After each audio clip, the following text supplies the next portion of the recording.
Welcome, everyone. I'm excited to be here today to talk about an important topic, Constitution. Why and HOW. In this presentation, we'll explore the reasons behind having a constitution and the ways it shapes our society. We'll cover its purpose, how it was created, and why it's so essential for our democracy. Let's get started and dive into this fascinating subject. Let's begin by understanding the importance of adopting a political philosophy. This is fundamental because it guides the principles and values that shape our Constitution.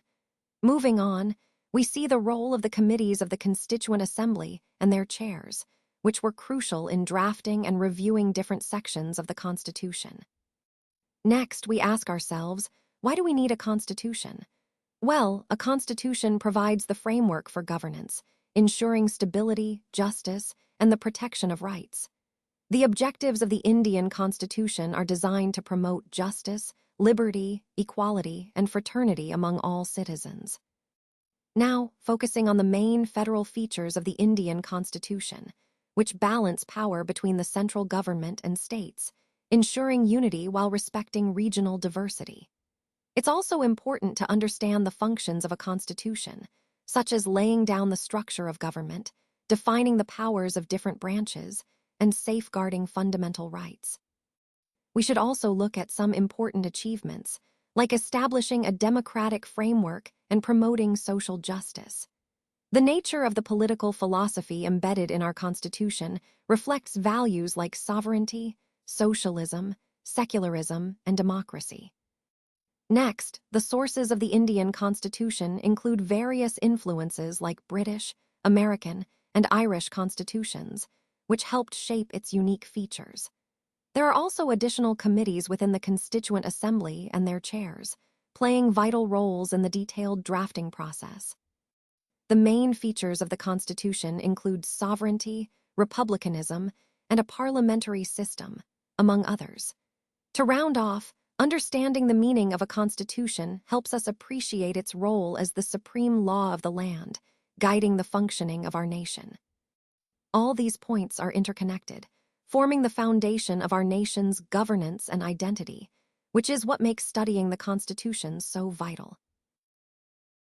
A constitution is essentially a body of fundamental principles that lay the foundation for how a state is created and governed. Think of it as the blueprint that guides the functioning of the government and the rights of the people. It's not just a random collection of rules. It's a carefully crafted, compact document that contains a number of articles.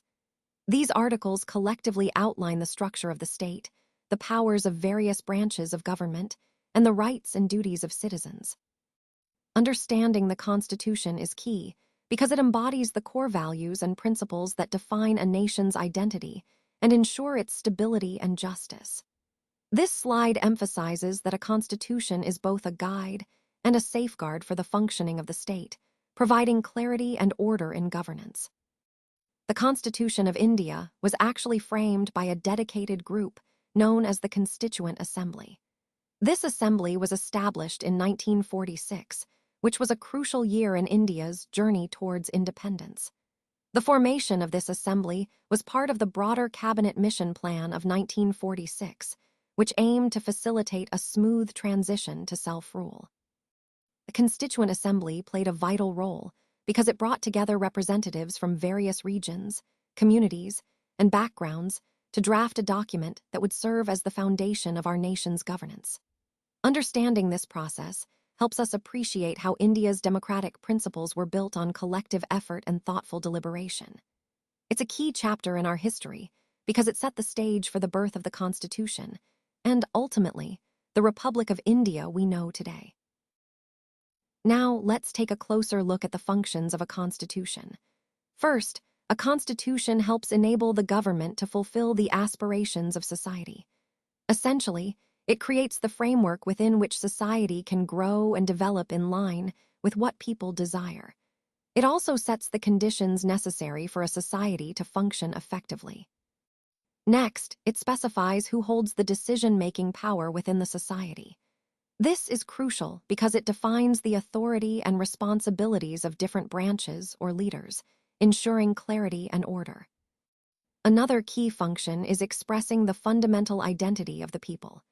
A constitution reflects the core values, principles, and cultural identity of a nation, helping to unify its citizens under a shared sense of purpose. It also places limitations on the government. This is vital to prevent abuse of power and to protect individual rights, ensuring that the government operates within a framework of rules and boundaries. Finally, the Constitution provides a set of basic rules that facilitate minimal coordination and assurance among society members. These rules create stability and trust, allowing people to cooperate and live together peacefully.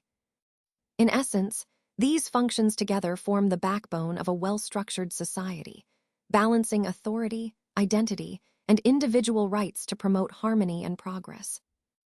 Now, let's talk about why we need a constitution. The Constitution is really the foundation of our nation. It defines the rights of the citizens, making it clear what freedoms and protections they have. It also explains how these rights relate to the government, ensuring a balance between individual freedom and state authority. Additionally, the Constitution outlines the powers and functions of the different organs of government, like the executive, the legislature, and the judiciary. This helps prevent any one branch from becoming too powerful and keeps the system functioning smoothly. Most importantly, the Constitution sets limits on the powers of the government. It makes sure that the government acts within certain boundaries and respects the rights of the people. In essence, the Constitution is what helps us maintain order, protect our rights, and ensure that the government works for the people. Without it, there would be chaos and uncertainty about how laws are made and enforced. It's the backbone of our democracy. The Constitution of India is the supreme law of the land. It's respected and accepted by all institutions and citizens across the country. This means that no matter where you are or who you are, the Constitution guides and governs our actions and laws. Now, even though India is a vast and diverse country, the Constitution maintains a balance through its federal structure. It's federal in form, meaning power is divided between the central government and the states. But at the same time, it's unitary in spirit, which means the central government has significant authority to ensure unity and integrity. This combination makes India a unique country. It's a blend of federal and unitary features. So, while states have their own powers, the central government can step in when necessary to keep the country united. And finally, the Constitution is designed with a balance between rigidity and flexibility. Some parts are rigid, requiring special procedures to amend, ensuring stability. Others are flexible, allowing adjustments to meet changing needs. This blend ensures the Constitution remains both strong and adaptable over time. All these features together, supremacy, federal and unitary elements, and the mix of rigidity and flexibility, are key to understanding the main features of our Constitution and how it functions as the foundation of our democracy. Now, let's take a look at the main sources of the Indian Constitution. As you can see, our Constitution draws inspiration and principles from a variety of important documents. The primary source is the Government of India Act of 1935, which laid down many administrative and governmental frameworks that influenced our structure. Besides that, we also looked at the British Constitution, which provided ideas about constitutional monarchy and parliamentary system. Additionally, the American Constitution contributed concepts like fundamental rights and the separation of powers, which are essential to our democratic framework. The Constitution of Canada introduced us to the idea of federalism and a strong executive, while the Irish Constitution influenced our ideas on sovereignty and national identity. Furthermore, we also drew from the French Constitution, especially in terms of liberty, equality, and fraternity, which resonate with our values. So, in essence, our Constitution is a blend of these diverse sources, combining the best ideas from around the world to create a unique framework suited for India's needs. This diverse influence highlights how our Constitution is both a product of global ideas and a reflection of India's unique social and political context. Now, moving on to the main federal features of the Indian Constitution, Let's focus on the fact that it has a bicameral legislature. This means there are two houses, which helps in balancing and representing different interests. It's a key aspect of federal systems, ensuring both regional and national concerns are addressed. Next, we see that there is a clear distribution of powers between the center and the states. This division is essential because it maintains the autonomy of states while allowing the central government to function effectively. The Constitution carefully delineates these powers to prevent overlaps and conflicts. Another important feature is the supremacy of the judiciary. This means that the judiciary acts as the ultimate authority in interpreting the Constitution. It ensures that both the center and the states adhere to constitutional principles, maintaining the rule of law and protecting citizens' rights. Finally, the Indian Constitution is both flexible and written. It's flexible because it can be amended to adapt to changing needs, yet it's written, providing a clear and detailed framework of laws and principles. This combination allows the Constitution to be both resilient and adaptable, which is a hallmark of its federal structure. On this slide, I want to highlight the major committees of the Constituent Assembly and their respective chairs. As you can see, the Assembly was divided into various specialized committees to handle different critical aspects of framing the Constitution. For example, Rajendra Prasad played a key role as the chair of multiple committees, including the Ad Hoc Committee on the National Flag, the Steering Committee, and the Committee on the Rules of Procedure. This shows his significant influence and leadership across multiple facets of the drafting process. B. Pattabhi Sitaramaiah headed the House Committee, which was responsible for managing the proceedings and logistics of the Assembly. B.R. Ambedkar, a pivotal figure, chaired the Drafting Committee, which was tasked with preparing the actual text of the Constitution, a truly monumental responsibility. K.M. Munshi led the Order of Business Committee, overseeing the schedule and agenda to keep the Assembly organized and efficient. Aladi Krishnaswamy Ayyar was in charge of the Credential Committee, ensuring that members were properly qualified and authorized to sit in the Assembly. These committees collectively covered a broad range of essential subjects, from legal drafting and organizational logistics to national symbols and credentials. Overall, these committees played a vital role in shaping the Constitution by dividing the workload among experts and leaders, making the entire process more manageable and thorough. Their work highlights the collaborative effort and detailed planning that went into creating the foundation of India's democratic governance. Now, let's look at some of the additional committees of the Constituent Assembly and their chairs. These committees played a crucial role in shaping the structure and functions of our future Constitution. For instance, the Union Powers Committee was chaired by Jawaharlal Nehru, emphasizing his central role in defining the powers of the Union government. Similarly, the Minorities Subcommittee was headed by H.C. Mukherjee, focusing on minority rights and concerns. We also see the Excluded and Partially Excluded Areas Subcommittee, chaired by A.V. Thakkar, which dealt with regions outside Assam that had special administrative considerations. The Advisory Committee on Fundamental Rights, Minorities, and Tribal and Excluded Areas was led by Vallabhbhai Patel, highlighting his broad responsibility in safeguarding fundamental rights and minority interests. The Northeast Frontier Tribal Areas and Assam's Excluded and Partially Excluded Areas had their own dedicated subcommittee, chaired by Gopinath Bardaloy, reflecting the unique regional issues of those areas. Additionally, the States Committee, again led by Nehru, focused on the relationship between the Union and the states. The Fundamental Rights Subcommittee was chaired by J.B. Kriplani, emphasizing the importance of fundamental rights in our Constitution. The Committee on Functions of the Constituent Assembly was headed by G.V. Mavlinkar, overseeing the overall functioning of the Assembly. Finally, we see that there were several other committees, each with specific roles, to ensure a comprehensive and inclusive drafting process. These committees collectively contributed to shaping a balanced and effective constitution for India. The political philosophy of the Indian Constitution is quite comprehensive and reflects our country's diverse and inclusive ethos. It is fundamentally liberal, emphasizing individual freedoms and rights. It is also democratic, ensuring that power ultimately resides with the people through free and fair elections.